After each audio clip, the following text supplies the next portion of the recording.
잔소리 한 거였어요. 책 피시고요. 경우의 수 보겠습니다. 자, 경우의 수는 기본적으로 풀이 방법이 많지 않아요. 중학교 때 배웠던 거의 심화라고 생각해 주면 됩니다. 중학교 때 배웠던 거의 심화라고 생각해 주면 되겠어요. 자, 그래서 첫 번째로 경우의 수를 구하는 방법은 직접 세기예요. 직접 세는 겁니다. 하나하나 다 세는 거예요. 주사위를 굴려서 나올 수 있는 경우의 수는 6개. 이거는 1, 2, 3, 4, 5, 6이니까 맞죠? 6개 다 셀 수 있죠. 그렇게 세는 겁니다. 기본적으로는 직접 세는 건데 우리가 이게 너무 귀찮잖아. 그래서 때때로 합의 법칙, 곱의 법칙을 이용해서 문제를 풀어줍니다. 합의 법칙은 뭐냐면 동시에 일어나지 않는 상황에 대해서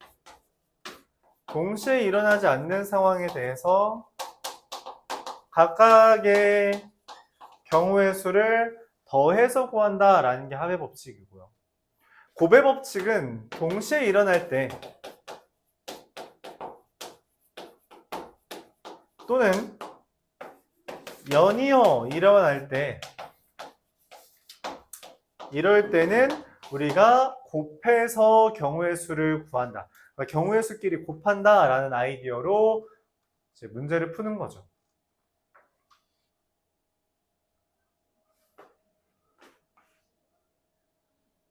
그래서 경우의 수, 그리고 좀 이따가 설명할 순열까지는 일반적으로 중학교 거의 심화라고 생각해 주면 돼요. 이제 조합부터 난이도가 높아지고, 사실 그 조합이라는 것 때문에 학교 시험이 좀 난이도가 있는데, 이제 강조하고 싶은 건 직접 세는 것을 무시하지 마세요. 어려운 문제일수록 직접 세는 비중이 높아집니다. 직접 세는 것 부분이 반드시 생겨요. 어려운 문제일수록.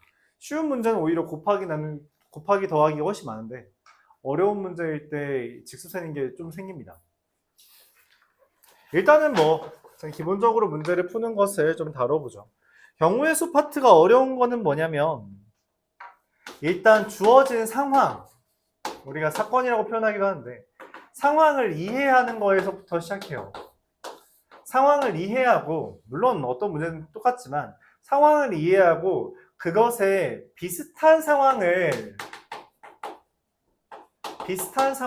이미 알고 있어야 됩니다. 비슷한 상황을 알고 있고 그럴 때 보통 이렇게 구한다라는 것을 이해하고 있는 상태에서 그것을 우리가 식으로 표현하는 게 필요한 거죠. 이 식으로 표현할 때 어떻게 구하든 직접 세는 게 아니라면 여러분들이 그 의미와 식을 연결하는 작업이 되게 많이 중요해요. 그러니까 이런 상황이니 이걸 쓴다, 이런 상황이니 이걸 쓴다 라고 하는 것이 좀 중요한데 이때 좀 어려운 게 뭐냐면 실제로 비슷해 보이지만 다른 상황들이 존재할 수 있고 그럼 우리가 이거를 케이스를 나눠야 됩니다. 케이스를 구별해 놓고 각각 해결해야 될 때가 있어요. 이 부분이 좀 중요해요. 케이스를 구별하는 작업, 이거랑 이거는 달라 라고 하는 것을 명확하게 인식해야 되는 작업들이 있는데 이게 사실 상황마다 그 케이스를 구별하는 작업이 힘들 수 있거든. 최대한 많은 상황들을 겪어보는 게 좋아요. 그러니까 다른 말로 그냥 문제 많이 풀어보라는 거죠. 그러니까 그래프가 포함된 앞선 단원들, 부등식, 방정식, 함수 이런 것들은 그래프만 잘 그려도 거의 그 그래프만 잘 해석해도 문제가 잘 풀린다면 이거는 상황별로 어떻게 문제를 풀었는지를 이미 미리 알고 있어야 됩니다. 이런 문제는 보통 이렇게 풀어 라는 걸 미리 알고 있는 상태에서 그것을 이제 케이스별로 구별한 다음 해결할 수 있어야 된다라고 하는 것들을 좀 잘 이해해 줘야 돼요. 그래서 이 문제는 케이스를 구별해야 되는가 아니면 한 번에 되는가 이거를 좀 많이 고민해야 될 수도 있습니다. 케이스를 많이 구별하면 문제가 좀 더 깔끔하게 풀리긴 한데 그러니까 문제가 보통 다 풀리는데 케이스를 많이 구별할수록 시간이 오래 걸릴 거예요. 그래서 케이스를 적당히 구별하면서 우리가 식으로 최대한 문제를 풀려고 하는 작업이 되게 필요한데 말로 좀 어렵죠. 상황들별로 한번 일단 이 비슷한 상황들을 인식한다라고 하는 측면, 즉 예시를 좀 많이 오늘 보도록 해보겠습니다. 상황이 되게 많이 제시되고 그 상황별로 푸는 방법이 되게 다양할 수 있어요. 기본적으로 암기입니다.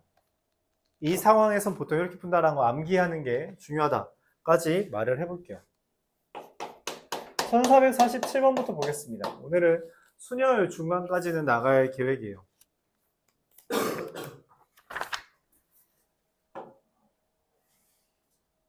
0, 1, 2, 3, 4, 5가 있고요. 0, 1, 2, 3, 4가 있어요.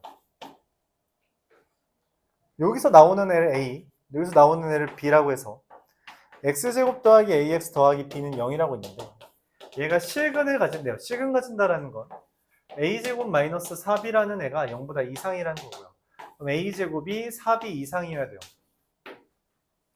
세면 됩니다. B에다가 0을 대입해요. 그럼 얘 될 수 있는 거 1, 2, 3, 4, 5가 다 되고요. B에다 1을 대입해요. 그럼 4 이상이어야 되잖아요. 4 이상이려면 2, 3, 4, 5가 됩니다.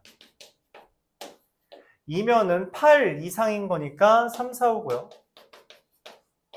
3이면 12 이상이니까 4, 5고요. 4일 때는 16 이상이니까 4, 5예요. 공간이 없네요. B가 4일 때는 A는 4, 5 이렇게 됩니다. 총 몇 개예요? 5개, 4개, 3개, 2개, 2개, 16개. 이렇게 셉니다. 직접 세는 거예요. 직접 세는 겁니다. 다른 게 없어요.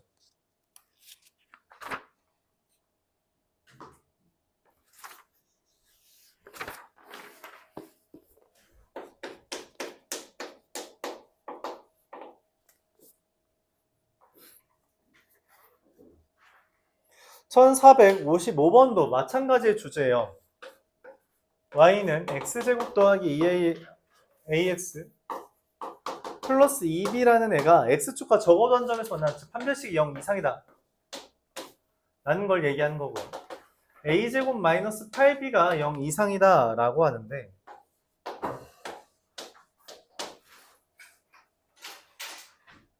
a, b가 지금 자연수래요. 아니죠. a, b가 주사위에서 나오는 거죠. 1, 2, 3, 4, 5, 6이에요. 대입합시다. 1을 대입하면 나올 수 있는 거 8 이상이니까 3, 4, 5, 6이 있겠고요. 12 대입하면 16 이상이니까 4, 5, 6이 있겠고요. 3 대입하면 24니까 5, 6이 있겠고요. 4 대입하면 32니까 6만 되고요. 5부터는 존재하지 않죠. 그래서 더하면 몇 개? 10가지. 이렇게 셀 수 있습니다. 마찬가지죠. 직접 세기예요. 전혀 이상하지 않다.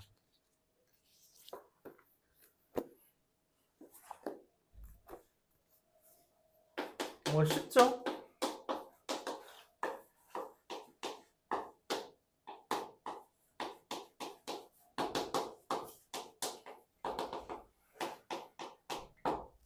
(2,000원짜리랑) (3,000원짜리랑) (5,000원짜리) 합쳐서 (3만원짜리를) 살 건데 숫자가 좀 크잖아요. 그래서 이렇게 2x 더하기 3y 더하기 5g가 30이 되는 걸 살 거예요. 이것도 직접 다 센 겁니다. 근데 이건 요령이 좀 있어요. 개수가 큰 거, 큰 문자부터 따져줍니다. 개수가 큰 문자부터. 얘가 1이에요. 미안합니다. 얘가 적어도 하나는 포함되어 있어야 되니까 얘를 하나 샀어요. 아니, 적어도 하나 포함된다는 게 무슨 말이냐면 얘가 전부 다 1 이상이라는 표현이야. 둘 더해서 25죠. 맞아요? 둘 더해서 25라는 건 무슨 말이냐면 이런 것도 일종의 요령 중에 하나인데 큰 수로 따지는 것도 첫 번째 요령, 두 번째는 홀수 짝수를 우리가 구분 지을 때가 많습니다. 짝수죠? 홀수 짝수 다 되죠? 둘 더해서 25가 돼야 되잖아. 지가 1이니까. 맞죠? 그럼 얘는 짝수면 안 됩니다. 얘 될 수 있는 거 1, 1일 때 얼마예요? 22니까 11. 얘가 3, 2를 따질 이유가 없어요. 2는 따질 이유가 없습니다. 어차피 안 될 거예요. 그래서 3 대입하면 9니까 8, 5일 때 15니까 5. 보여요? 얘 2씩 증가할 때마다 얘 3씩 줄어드는 거? 그래서 7일 때 2 되면서 이렇게 4가지 존재한다 라고 볼 수 있어요. 2면 더해서 20 더해야 되죠. 그래서 얘는 1을 볼 필요가 없고요. 2가 될 때 7, 4가 될 때 3, 4, 6이 될 때 2 이런 식으로 계산할 수 있습니다. 6이 될 때 잠깐만 1이죠? 2가 아니라. 어쨌든 개수는 3개입니다. 3이면 15죠. 둘 더해서 15가 돼야 돼요. 마찬가지로 1일 때 6, 3일 때 3 이렇게 될 거고요. 4일 때 20이죠. 그럼 더해서 10 돼야 되는 거니까 2일 때 이거밖에 없겠네요. 1개. 총 몇 개? 10개 존재합니다. 또 마찬가지로 잠깐만. 하나, 둘, 셋, 넷, 다, 여, 6, 8, 9. 잠깐만. 얘가 되나? 25. 11이 되네. 미안합니다. 여기 하나 더 있네요. 11개네요. 다 세는 거예요. 다 세는데 진짜 다 세면 너무 괴롭단 말이에요. 특히 저걸 x에다 1 대입하면서부터 세는 건 좀 빡세서 이 개수가 큰 문자부터 대입해서 문제를 풀어주는 게 좀 수월하다. 그렇게 봐주면 되겠습니다. 알았죠?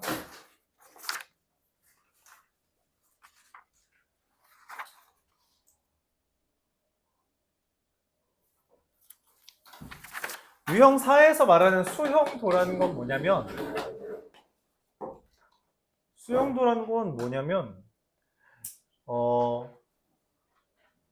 이렇게 짝대기를 그어가면서 나열하는 겁니다.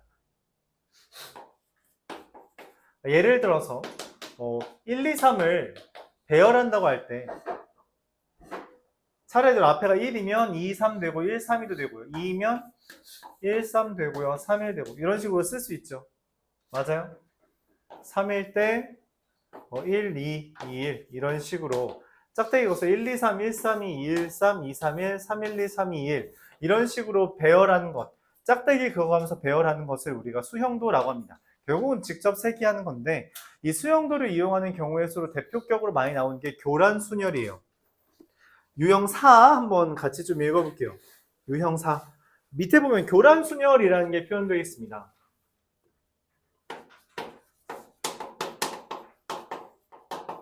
교란순열이라는 것은 다음과 같은 표현으로 되어 있는 건데 AI는 I가 아니다 또는 fx는 x가 아니다 이런 형태로 표현이 돼요. AI라는 것은 i번째 문자 또는 숫자, i번째 숫자가 i가 아니다 이런 겁니다. 대표격으로 많이 나오는 표현이 이제 1462번이에요. 이거는 그냥 1462번을 설명할게요. 네 사람이 각자 선물을 준비하여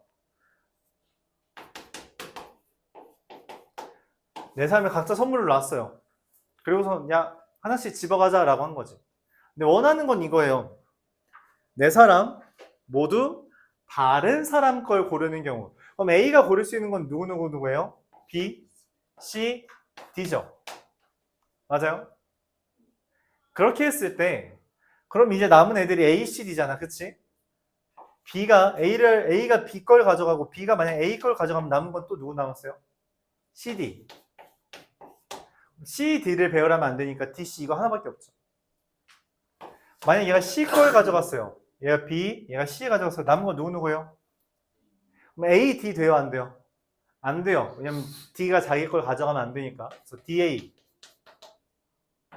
D 걸 가져가면 남은 게 CA죠. C 오면 안 돼서 AC.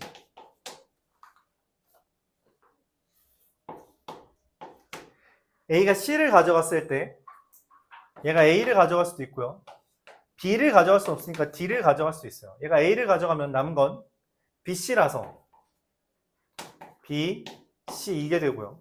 D를 가져갔을 땐 A, B도 되고요. B, A도 됩니다. D를 가져갔을 땐 얘가 이제 남은 게 A, B, C 중에 B는 안 되니까 A 또는 C를 가져가게 되고 A를 가져가면 남은 게 B, C니까 B와 C를 가져가면 A, B가 되기도 하고 B, A가 되기도 해요. 그래서 총 9가지라고 하는 것. 그래서 A는 A를 안 가지고 B는 B를 안 가지고 C는 C를 안 가지고 D는 D를 안 가지는 것을 우리가 교란순열이라고 표현합니다. 근데 주사위가 6개 면이 있는 것처럼 이것도 무조건 똑같을 수밖에 없어요. 이게 숫자가 1, 2, 3, 4로 바뀐다고 뭐가 달라질까? 이게 뭐 기억, 니은, 디귿, 리을이라고 달라질까? 달라지지 않아요. 그러니까 교란순열에서 중요한 건 개수입니다. 몇 개짜리인지가 중요하고 이게 3개짜리 교란순열이면 경우의 수가 결론적으로는 2가지밖에 없고요. 4개짜리 교란순열이면 지금 한 것처럼 9가지가 존재하게 되어 있고요. 5개짜리 교란순열은 이게 44가지가 존재합니다. 그럼 6개짜리는 몇 가지인가요? 라고 물어보면 그건 나오지 않아요. 이유는 간단합니다. 이 순영도라는 개념은 기본적으로 직접 나열하기를 바라요. 나열하기를 바라는데 44가지도 되게 많단 말이야. 근데 실제로 6개짜리가 우리가 실제로 그 공식을 구할 수는 있지만 공식이 복잡하기 때문에 그런 걸 원하지는 않고요. 가르치지도 않아요. 원하는 것은 이 정도는 외우고 그냥 적당히 대입해 가면서 문제를 풀면 된다는 겁니다. 이거는 암기의 영역이에요. 그러니까 이 정도는 자주 나오니까 기억을 하자. 마치 주사위가 면이 6개인 것처럼 그냥 기억을 해두면 되겠다. 물론 요령도 조금 있습니다. 뭐냐면 A, B, C, D가 A가 B를 가졌다고 했을 때 이거 자유가 안 가졌죠. 맞아요? 그럼 이렇게 표현할게요. B는 이제 자유가 됩니다. 왜냐면 얘는 여기 있는 유일한 규칙은 뭐냐면 남의 거 하나 가져가기야. 근데 A가 B를 가져가면 얘는 자유죠. 그쵸? 자유로워요. 아무거나 와도 돼. 근데 C랑 D는 뭐예요? 아직 자유가 아니죠. 그럼 A가 B를 가져갔을 때 자유인 놈 하나, 자유가 아닌 놈들 2명. 맞죠? 그러니까 이런 상황에서 경우의 수가 3가지가 나왔다. 헌데 A가 C를 가져갔죠. 그럼 얘가 자유죠. 2개는 자유가 아니죠? 같은 상황입니다. 같은 상황이면 그냥 곱하기 3 할 수 있다는 거예요. 이렇게 이해할 수 있습니다. 아까 말했던 게 이거예요. 케이스를 나누는 거예요. A가 B를 가져갈 때, A가 C를 가져갈 때, A가 D를 가져갈 때 케이스 3개를 나눠서 각각 쓸 수도 있는데 이게 동일한 상황임을 인식할 수 있다면 A가 B를 가져가는 것과 A가 C를 가져가는 것이 사실상 동일한 상황이라는 걸 인식할 수 있다면 곱하기를 쓸 수 있어요. 여러분들이 해야 되는 건 이거예요. 케이스를 나누는 것과 동시에 같은 상황이니 이거 그냥 곱하기 하면 되겠네 라는 걸 통해서 계산의 시간을 단축하는 것을 연습해야 됩니다. 같은 상황이라는 걸 인식해줘야 돼요. 이게.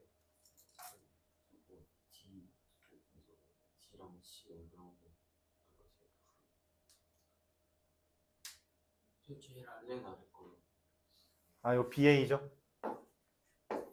네. 이건 잘못 쓴 게 맞네요. 자, 알았죠? 저희 동일함을 이해했으면 좋겠다. 그런 이야기예요. 교란 순열 파트에서 중요한 것 중에 하나입니다. 뭐 동일해? Yes 라고 할 수 있는 거죠. 기본적으로 수영도 문제 자체는 그냥 다 일일이 나열하는 게 맞아요. 이렇게 짝대기 그어가면서 그냥 그런 문제가 맞는데 너무 수고로우니까 적당히 암기하자라는 것과 그 와중에 똑같은 거 존재하면 적당히 곱하기 하자라는 게 이제 우리가 가져가야 되는 연습의 방향이다. 자, 여기까지가 더 합의 법칙 그리고 직접 세기를 이용한 거였어요. 그 다음에 이제 곱의 법칙을 다룰 겁니다. 곱의 법칙은 연달아 일어나는 상황은 우리가 곱하기로 경우의 수를 셀 수 있다는 얘기죠. 1476번 보겠습니다.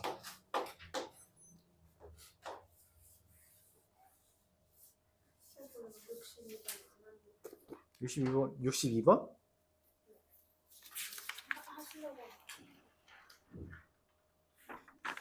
어? 아, 뭔 말이지? 62번. 62번 이게 답이야. 이 62번 풀이야. 오케이. 마음이 흔들려서 지금 그림을 이상하게 그렸다. 자, 여기서 출발하는 놈이에요. 그쵸? 여기서 출발하는 애인데 한붓 그리기 한다는 거죠. 한붓 그리기 하는 경우의 수를 세달래요. 자, 첫 번째로 그릴 수 있는 거. 그러니까 뭘 그려요? 그냥 따라 그리면 되지 라고 하는데 무의식적으로 맞지? 얘가 갈 수 있는 길이 몇 가지야? 먼저 이파리를 하나 그리고 두 번째 이파리 그리고 세 번째 이파리 그린 다음에 또 넘어가는 거잖아. 그치? 맞아요? 첫 번째 그릴 수 있는 이파리가 몇 가지야? 세 가지죠. 이파리는 세 가지죠. 그쵸? 근데 여기 이파리를 그린다고 했을 때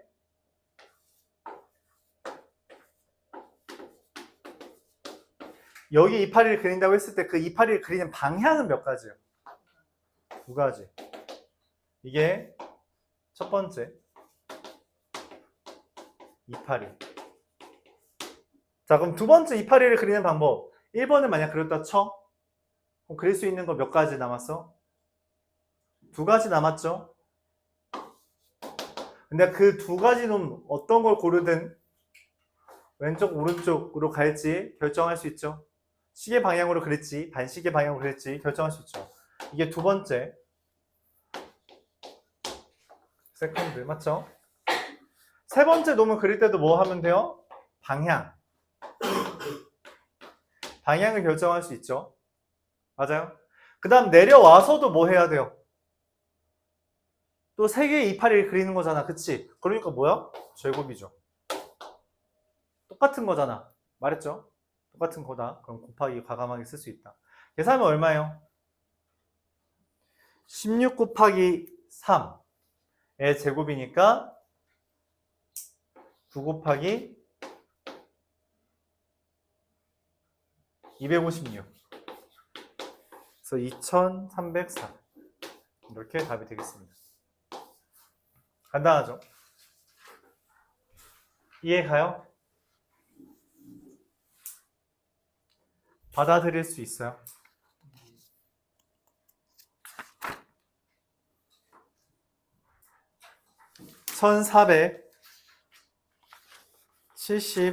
(1476번) 했고요. 1485번. 1479번은 뭐 그냥 중학교 수준이라서 이건 넘길게요. 85번 보면 이 홀수와 짝수를 되게 많이 나오는데 홀수와 짝수에 대해서 n개의 합이 어떤 n개의 숫자의 합이 홀수다라는 멘트는 이게 뭔 말이냐면 이 말을 보고 우리가 생각해야 되는 건 이 n개 중에 홀수가 홀수계에 있다라고 파악하는 거예요. 그 홀수계가 한 개인지 세 개인지 다섯 개인지 일곱 개인지 몰라. 일반적으로 다 따져야 됩니다. 근데 n개의 합이 홀수라는 말은 n개 중 홀수가 홀수계에 있다라고 이해하는 거고 동시에 n개의 합이 만약 짝수라면 뭐라고 이해해요? n개 중에 홀수가 짝수계에 있다라고 이제 생각하는 거예요. 즉 짝수의 개수는 의미 없습니다. 짝수의 개수는 의미 없고요. 홀수가 몇 개 있는지만 중요해요. 그래서 만약에 n개의 곱이 홀수다, 곱이 홀수다 라고 멘트를 하면은 모두 홀수라는 이야기고요. n개의 곱이 짝수라는 말은 모두 홀수이진 않다 라고 생각하는 겁니다. 다른 말로 짝수가 0개는 아니다. 얘는 짝수가 0개라는 표현이고요. 그래서 이게 홀수와 짝수 나오는 문제는 기본적으로 요 네 가지는 이해를 해주고 가야 돼요. 알았죠? 네 가지는 기억을 해줘야 됩니다. 너무 당연한 이야기죠. 너무 당연한 이야기인데 너희들이 항상 문제를 풀 때 이거에서부터 이제 뭔 생각을 정리할 생각을 안 해요.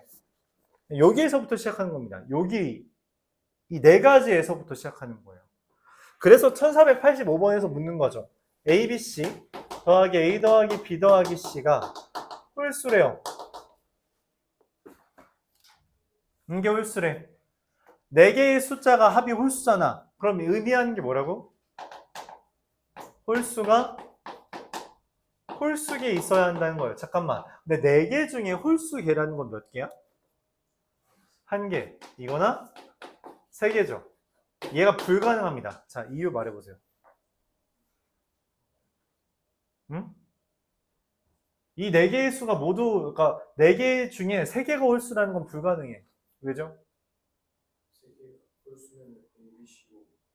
맞아요. 자연스럽게 홀수가 됩니다. 즉, 홀수는 이 셋이 홀수려면 얘도 자연스럽게 홀수가 되고, 왜냐면 이 A, B, C는 A, B, C 각각에 의해서 결정되는 애라서 자율성이 없어요. 그래서 이거는 이제 결정되어지는 거죠. 여기 만약 두 개가 있다는 말은 짝수가 한 개 있다는 거고, 그럼 당연히 짝수가 됩니다. 즉, 내가 찾는 건 홀수가 한 개 있다라는 거예요. 뭔 말이에요? A 또는 A가 홀수고, B와 C가 짝수인 경우를 센다면, A가 홀수라 했으니까 주사위잖아요. 그쵸? 주사위에서 홀수 몇 개야? 3개. B가 홀수래. 몇 가지야? 3개. C가 홀수야. 몇 가지야? C가 짝수죠. 몇 가지예요? 3개. 근데 홀수가 될 수 있는 문자를 결정하는 게 세 가지죠. A가 홀수일 때, B가 홀수일 때, C가 홀수일 때 이 세 가지에 대해서 3 곱하기 3 곱하기 3이니까 답은 81 이런 식으로 경우의 수를 셀 수 있다는 이야기예요. 그런가요? 요거는 막았으면 안 좋았을 뻔. 기본적으로 이 네 가지는 기억을 해줘야 되고요. 문제에서 홀수가 3개인 경우가 존재할 수 없다는 걸 이 문제에 한해서는 이해해 줘야 되고요. 그래서 결국 A와 B와 C가 홀수인지 짝수인지만 결정하면 되는 것이므로 각각이 될 수 있는 경우의 수만 골라서 곱해주면 된다라는 이야기였습니다. 1492번.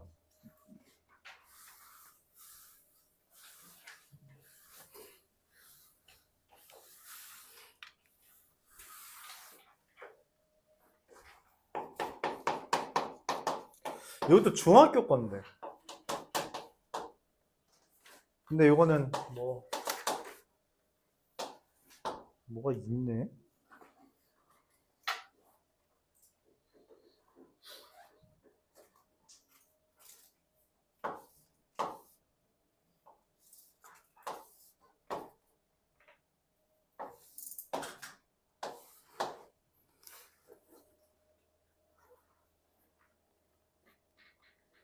여기는 일반 통행만 된대요. 집에서 도서관까지 갔다가 집에서 학교 거쳐서 도서관 갔다가 다시 되돌아오는 방법이래요. 그럼 집에서 먼저 학교를 갔다가 도서관까지 갔다가 다시 학교로 돌아와서 집으로 오는 거죠. 맞아요? 집에서 학교로 가는 경우의 수 몇 가지? 학교에서 도서관 가는 경우의 수 몇 가지? 도서관에서 학교 가는 거 몇 가지? 한 가지. 얘 못 쓰니까. 학교에서 집으로 가는 거 몇 가지? 네 가지. 이거 쓸 수 있으니까. 그쵸? 계산해주면 됩니다. 너무 쉽죠? 이거 너 무시하는 거 아니야? 이 정도면 너희? 맞지? 연달아 일어나는 거기 때문에 동시에는 일어나는 건 아니에요. 연달아 일어나는 것이기 때문에 우리가 각각의 경우의 수를 세서 그냥 곱해주기만 하면 된다는 거죠. 약수의 개수 너 어떻게 세요? 약수의 개수 어떻게 세죠?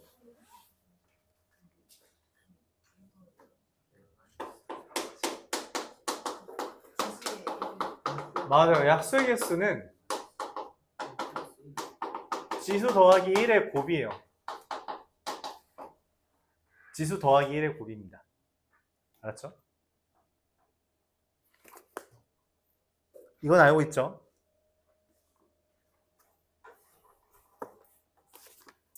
근데 이상한 문제예요, 얘는. 이건 너희가 이미 알고 있다는 전제일 때.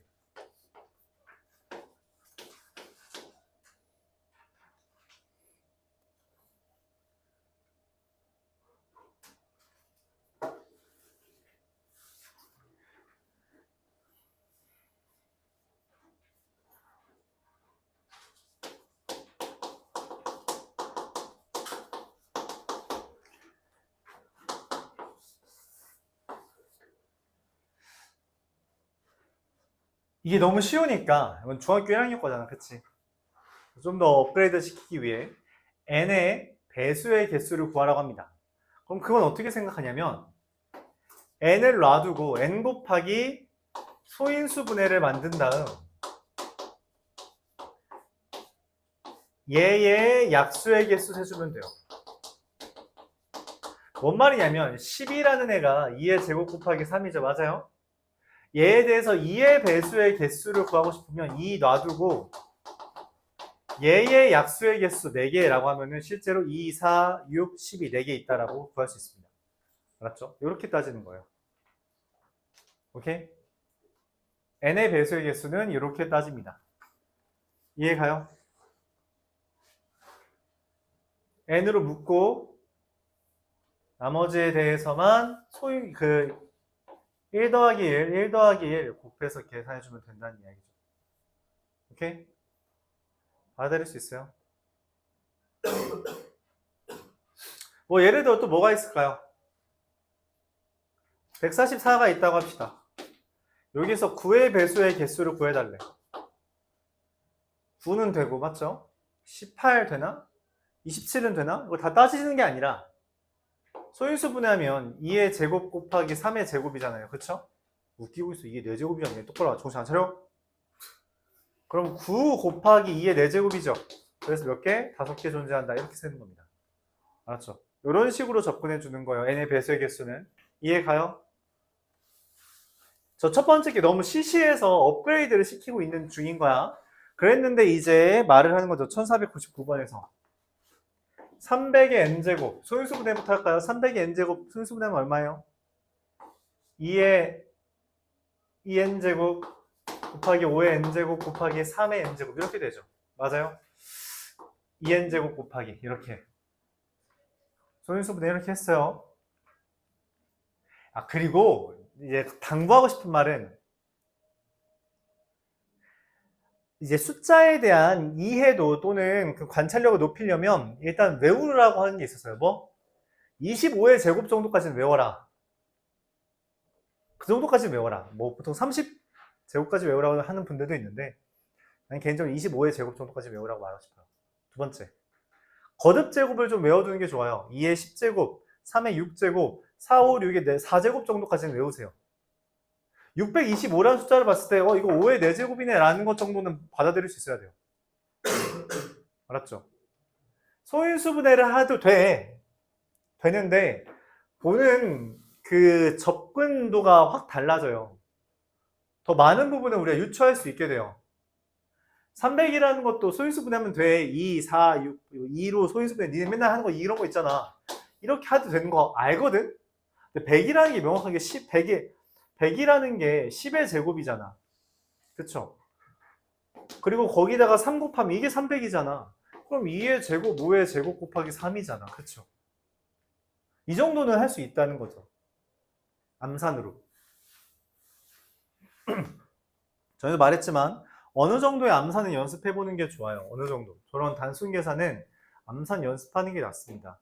왜냐면 머리에 일종의 그런 거라고 생각하죠. 스트레칭이야. 우리가 운동을 별로 안 해본 친구들이 많아서 잘 모를 수 있는데 운동하기 전에 항상 스트레칭 하나 하잖아. 그게 두 가지 이유가 있어요. 첫 번째는 부상의 위험이 적어지도록. 두 번째를 잘 말을 안 하는데 두 번째는 힘을 쓸 수 있는 정도가 달라집니다. 무슨 말이냐면 준비 운동을 하고 움직였을 때 부상 위험 정도가 아니라 내가 이 정도 스퍼트를 낼 수 있다면 준비 운동을 하고 하면은 더 좋아요. 더 그 활동량이 증가합니다. 그래서 준비운동 하는 거예요. 부상 위험도 당연히 크지. 근데 그것뿐만 아니라 움직일 수 있는 게 되게 다릅니다. 예를 들어서 어떤 유도 선수가 어떤 일반인을 훈련시키는데 이렇게 뭐 잡아당기는 그런 훈련을 알려주던 중이었어요. 그러다가 이 자세를 하려면은 이 정도는 유연성이 따라줘야지 힘을 올바르게 써요 라고 하면서 막 움직이라고 해. 근데 그 사람이 뻣뻣하니까 잘 못 움직여. 이 상태로 하면은 힘 못 써요. 유연성부터 기르고오세요 라고 말을 해요. 그러니까 실제로 부상 위험뿐만 아니라 그런 거지. 그러니까 올바르게 힘을 쓰지 못하는 거야. 헛된 데 힘 쓰느라. 그런 느낌이에요. 암산을 어느 정도 해주면 되게 계산이 윤택해집니다. 더 많은 부분을 여러분이 연산할 수 있게 될 거예요. 알았죠? 그런 거라고 생각하시면 돼요. 어느 정도 암산이 필요하다. 너무 하나하나 다 쓰는 건 되게 시간 낭비입니다. 물론 실수가 많아서 내가 잠깐 내가 좀 컨디션이 안 좋아 보여. 그럼 쓰는 거 괜찮지. 근데 연습할 땐 그러지 말라고. 연습은 지름길을 연습하는 거예요. 이랬더니 또 다 암산을 하려고 하지 말고 적당 수준. 알았죠? 적당 수준만 해봐라. 알았어, 그만할게요. 자, 1의 자리 숫자가 여기에 약수 중에 1의 자리 숫자가 5래요. 이게 뭘 의미할까요?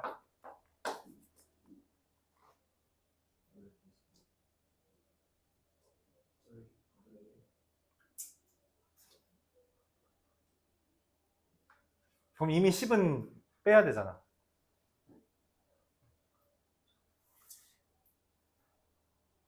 짝수가 아닌 5의 배수라는 표현이에요. 짝수가 아니라는 말은 무슨 말이에요? 2 빼라고. 이것에라는 말입니다. 그걸 숨겨놓은 거예요. 그 말을 숨겨놓은 거라고. 알았죠? 그럼 얘의 약수일수 어떻게 세요? 더하기 1의 곱이죠? 그게 40이래. 이거 어떻게 풀어? 2차 방정식 풀면 되죠? 맞아요? 야, 적당히 대입혀. 적당히 대입해요. 뭐 대입하면 딱 될 것?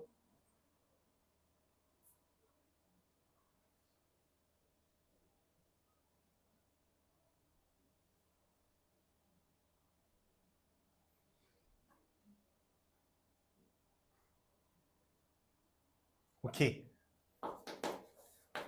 이거를 내가 안 썼구나. 이거 중 5의 배수. 자, 5의 배수 아까 어떻게 한다 했어요?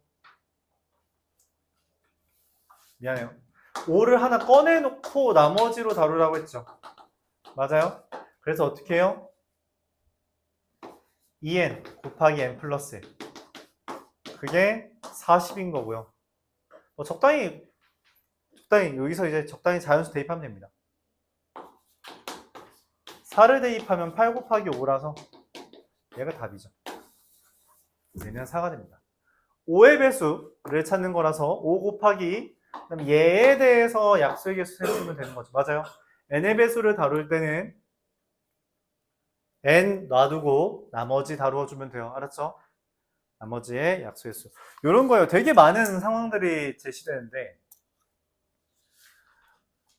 우리가 앞에 2차 뭐 함수, 부등식, 여러 가지 방정식은 결국 뭐 하고 뭐 하면 돼 라고 하는 것을 좀 다른 상황으로 제시했다면 이건 사실상 곱해법칙, 합해법칙 직접 세는 거 3개만 말해놓고서는 다 달라 보여, 풀이 과정이. 맞죠? 그러니까 모든 상황을 거의 다 알아야 돼요. 거의 다 알아야지만 문제를 풀 수 있게끔 됩니다.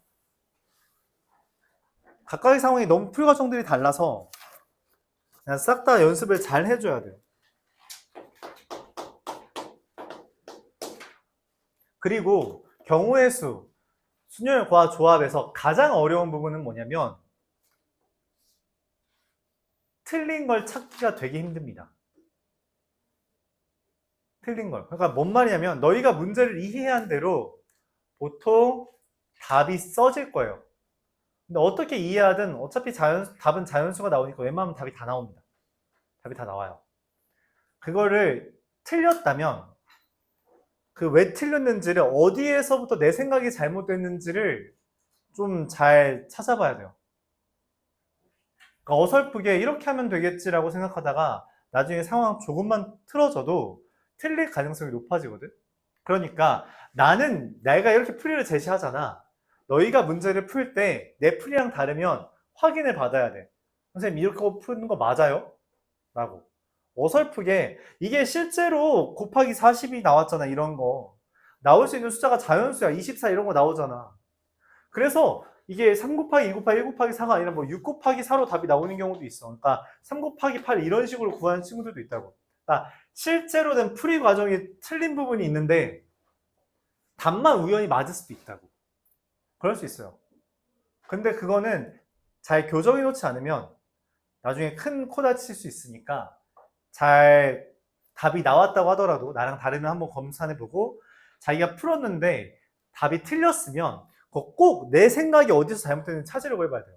되게 중요합니다. 이 작업이. 이 작업이 되게 중요해요. 실제로 이 부분에 서술형이 나오면 학교 선생님이 여러분 풀이가 이해 안 가잖아? 그럼 불러서 물어봐요. 너 이거 어떻게 푼 거냐고. 그 대답 제대로 못하면 다감점입니다. 옛날 어떤 친구가 실제로 풀이 과정이 다 틀렸는데 답만 우연히 맞았어. 학교 선생님이 부른 거야. 너 네 풀이가 이해가 안 가? 설명해봐. 그러니까 다급하게 잠깐 이제 화장실 간 틈에 가서 이제 물어본 거야. 이거 혹시 맞게 해줄 수 없냐고. 도저히 방법이 없어. 그래서 다감점 됐어요. 서술형.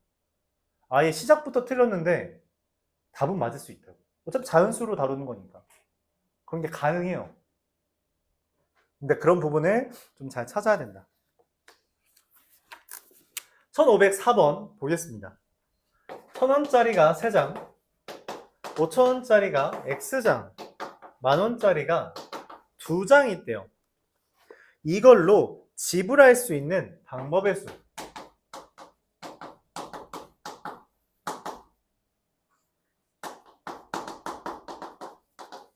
지불할 수 있는 방법의 수라는 게 뭘 의미하냐? 이런 거예요. 야, 5,000원만 줘봐. 라고 했을 때 5,000원짜리 하나를 내는 거. 만원짜리 하나, 만원만 줘봐 라고 했을 때 만원짜리를 하나 내거나 5,000원짜리 2개 내도 되죠. 그걸 다르게 취급하는 게 지불 방법의 수입니다. 그럼 이 지불 방법은 뭐냐면 사실 그거예요. 각 화폐를 몇 개씩 내는지에 대한 지분인 겁니다. 1,000원짜리를 낼 수 있는 가지수가 몇 가지예요? 4가지죠. 0개, 1개, 2개, 3개. 5,000원을 낼 때는 1,000원짜리 안 내고 5,000원짜리 하나 내고 만원짜리 안 내는 거잖아. 그치? 그래서 0개짜리로 취급해야 돼요. 5,000원짜리 낼 수 있는 방법 몇 가지예요? 그래서 x 더하기 1개 0개를 포함해야 되기 때문이죠. 이것도 마찬가지고요.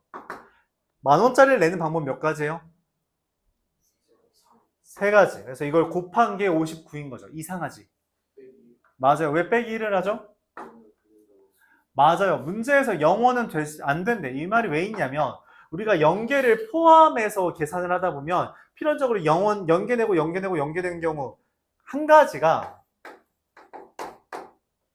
존재하게 됩니다. 그걸 빼주는 거예요. 즉 4 곱하기 x 더하기 1 곱하기 3이 60이 되는 것이며 x가 4란 것까지 우리가 밝혀낼 수 있습니다. 그럼 최종적으로 1,000원짜리 3장, 5,000원짜리 4장, 만원짜리 2장이 있는데 이거로 지불할 수 있는 금액의 수는 얼마냐? 지불할 수 있는 금액의 수. 지불 금액 수는 얼마냐? 이걸 구하는 방법은 2가지가 있어요. 첫 번째, 직접 세는 거. 직접 세기는 간단합니다. 낼 수 있는 가장 적은 돈이 얼마죠, 지금? 1,000원이죠. 가장 많은 돈은 얼마예요? 43,000원이죠. 그럼 금액 몇 개 있어요? 43개 있죠. 맞아요? 근데 이게 답이 아니에요. 왜? 4,000원은 낼 수가 없습니다. 1,000원짜리가 4개가 없거든. 그렇죠? 맞아요? 그럼 못 내는 금액이 몇 개예요? 4,000원, 9,000원, 14,000원, 19,000원, 24,000원, 29,000원, 34,000원, 39,000원 이렇게 8개 못 만들죠. 35개다. 이런 식으로 직접 셀 수 있습니다. 오케이? 이해가요? 두 번째는 우리가 지금처럼 지불 방법의 수를 응용하는 방법인데 요게 이제 좀 특이하죠. 지불 방법의 수를 응용하는 방법인데 이게 좀 특이해요. 뭐냐면 지금 문제는 뭐야?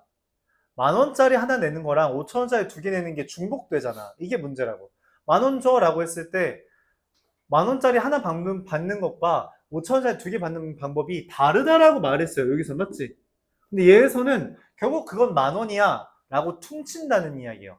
지불 금액의 수는 뭔 말이냐? 중복되는 돈은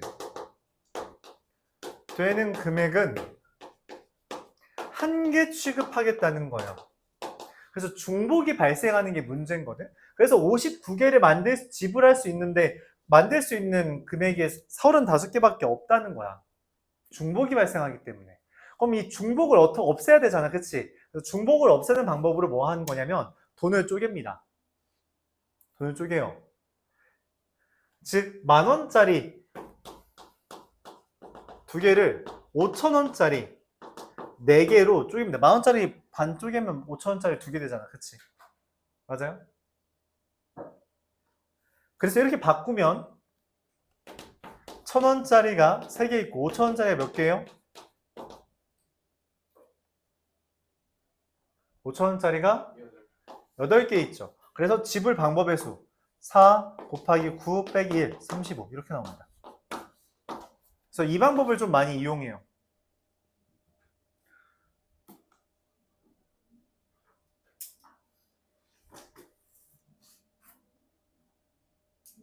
이렇고요.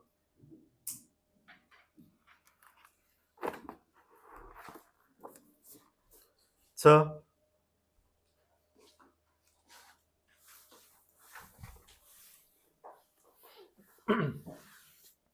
1505번. 이거는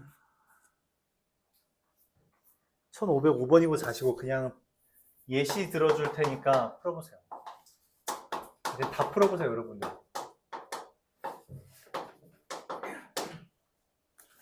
중학교 때 배웠던 방법이랑 나중에 조합이라는 걸 이용해서 구하는 방법 두 가지가 있습니다.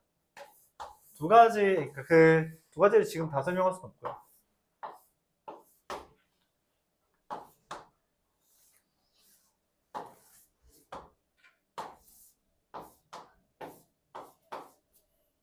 자, 예시를 좀 들어줄 테니까 이거 보면서 해보세요. 가장 기본적으로 여기에서 여기로 간다라고 말을 해요. 그러면 여기서 한 번에 여기에서 여기로 갈 때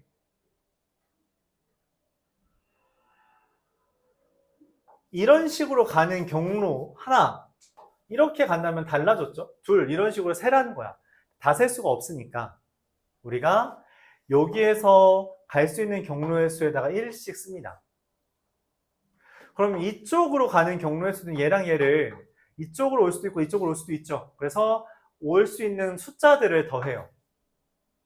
그럼 얘는 이쪽에서 오는 건데 이쪽에서만 오면 되죠? 그래서 1을 쓰고요. 여기도 이쪽에서 올 수 있으니까 1 이렇게 씁니다. 그럼 여기는 이 둘을 더하는 거니까 3. 여기는 이 둘을 더하는 거니까 4. 여기는 둘을 더하는 거니까 3, 6, 10, 4, 10, 20. 그래서 총 20가지다. 이렇게 셀 수 있어요. 중학교 때 배웠던 합의 법칙을 이용한 풀이입니다. 그럼 모양이 만약 이렇게 생겼으면 어떡하냐? 여기에서 여기까지 갈 때 1, 1, 1, 1, 1 이렇게 한 번에 갈 수 있는 건 다 1 쓰고요. 둘을 더합니다. 2. 둘을 더해요. 3. 둘을 더해요. 3. 둘을 더해요. 4. 둘을 더해요. 6. 둘을 더해요. 10. 근데 여기는 올 수 있는 게 얘밖에 없잖아. 그래서 똑같이 6이라고 씁니다. 그래서 총 16가지 이렇게 구할 수 있어요. 교재에 나오지 않은 문제에도 한번 이야기해 볼게요.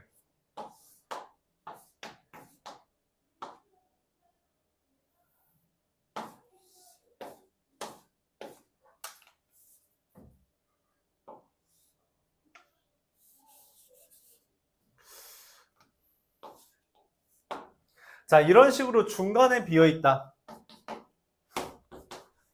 한 번에 갈 수 있는 건 다 여전히 1입니다. 둘 더하면 2, 둘 더하면 3이죠. 둘 더하면 4고요. 여기는 여기에서밖에 올라올 수 없으므로 1이고요. 얘는 둘을 더한 거니까 2예요. 근데 여기는 뭐냐면 여기랑 여기 둘 다 올 수 있죠? 더해서 4. 둘 더해서 8. 여기는 올 수 있어서 6, 14가지 이렇게. 그러니까 비어 있으면 취급 안 합니다.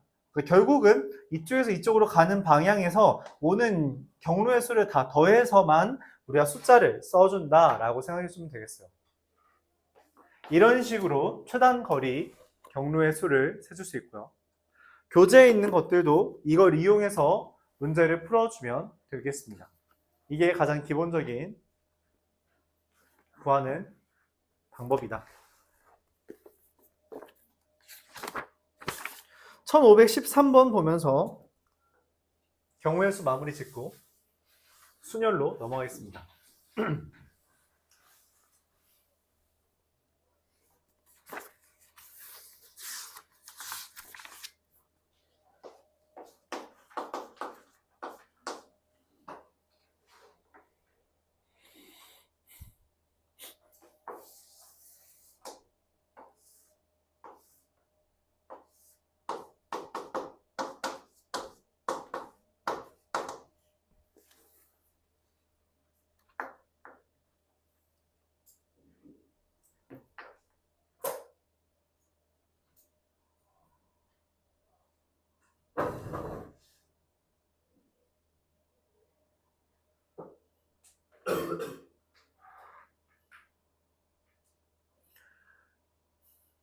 자, 경우의 수를 셀 때 지금 여기가 영역이 몇 가지예요? 5개죠? 근데 색깔이 몇 가지래? 4개래요. 보통 우리가 가장 많이 인접한 애들이 있을 때 거기를 기준으로 셉니다. 그래서 A, B, D, C는 좀 다른 놈 취급할게요. 왜냐면 C는 만나는 게 별로 없어서.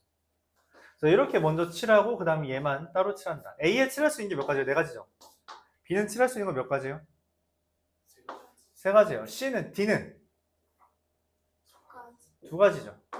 E는 그렇죠. 2가지죠. C는 그렇죠. B랑만 다르면 3가지예요. 그래서 이렇게 각각의 영역에 칠할 수 있는 거 골라서 곱해주면 됩니다. 왜 이게 제일 마지막에 있지?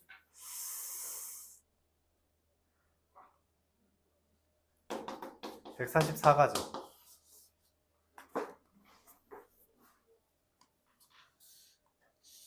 자, 이거 문제 없어서 하나 소개를 해야 될 것 같아요. 이거 위에 문제를 못 풉니다. 이걸로는.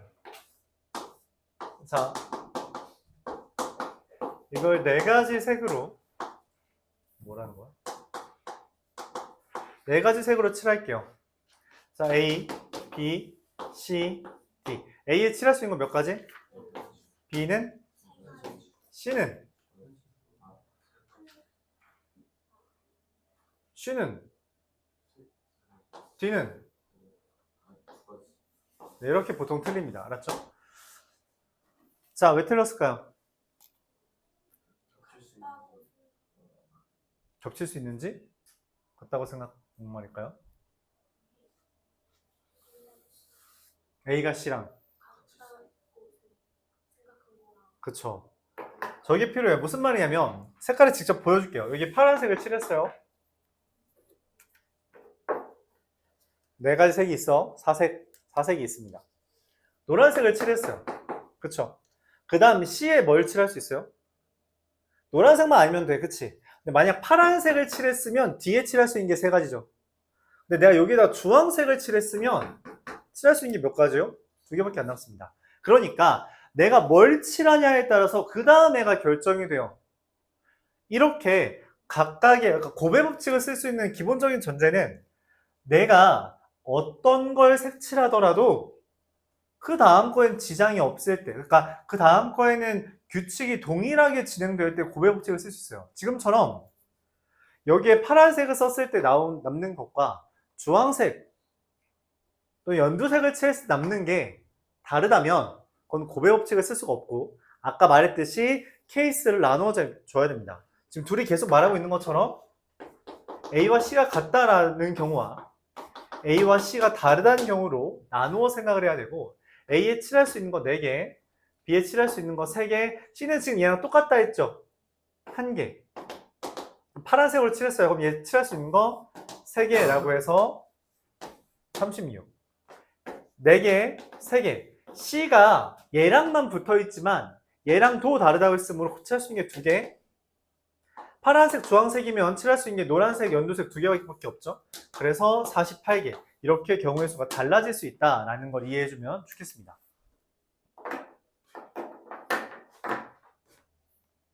여기까지가 경우의 수예요.